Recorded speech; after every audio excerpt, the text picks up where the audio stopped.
Throughout the history of computers, we've been striving to shorten the gap between us and digital information, the gap between our physical world and the world in the screen where our imagination can go wild. And this gap has become shorter, shorter, and even shorter. And now this gap is shortened down to less than a millimeter, the thickness of a touchscreen glass. And the power of computing has become accessible to everyone. But I wondered, what if there could be no boundary at all?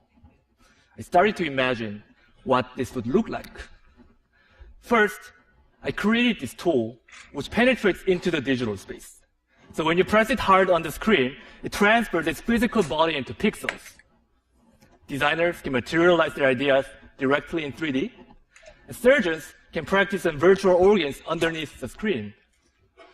So with this tool, this boundary has been broken. But our two hands still remain outside the screen. Then how can you reach inside and interact with the digital information using full dexterity of our hands? At Microsoft Applied Sciences, along with my mentor, Cathy Blanche, I redesigned the computer and turned a little space above the keyboard to a digital workspace. By combining a transparent display and depth cameras for sensing your fingers and face, now you can lift up your hands from the keyboard and reach inside this 3D space and grab pixels with your bare hands. Because Windows and files have the position in the real space, selecting them is as easy as grabbing a book off your shelf. Then you can flip through this book while highlighting the lines, words on the virtual touchpad below each floating window. Architects can stretch or rotate the models with their two hands directly. So in these examples, we are reaching into the digital world. But how about reversing this role and having the digital information reach us instead? I'm sure many of us have the experience of buying and returning items online, but now you don't have to worry about it. What I got here is an online augmented fitting room.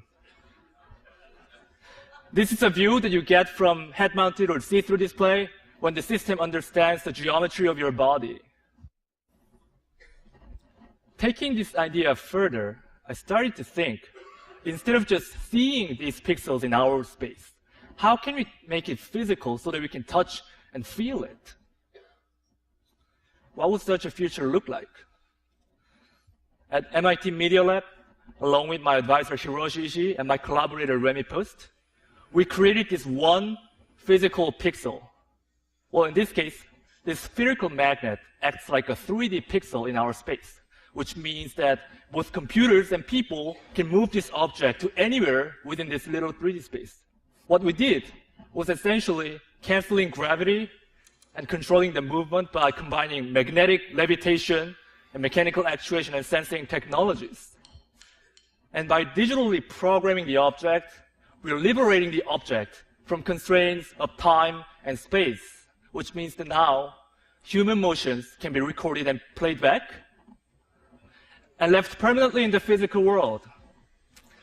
So choreography can be taught physically over distance, and Michael Jordan's famous shooting can be replicated over and over as a physical reality.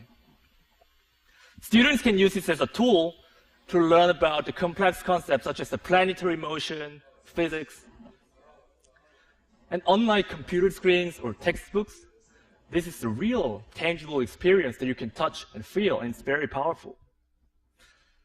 And what's more exciting than just turning what's currently in the computer physical is to start imagining how programming the world will alter even our daily physical activities.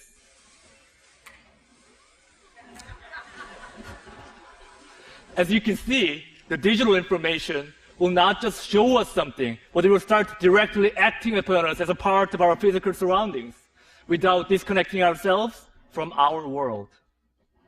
Today, we started by talking about the boundary. But if we remove this boundary, the only boundary left is our imagination. Thank you.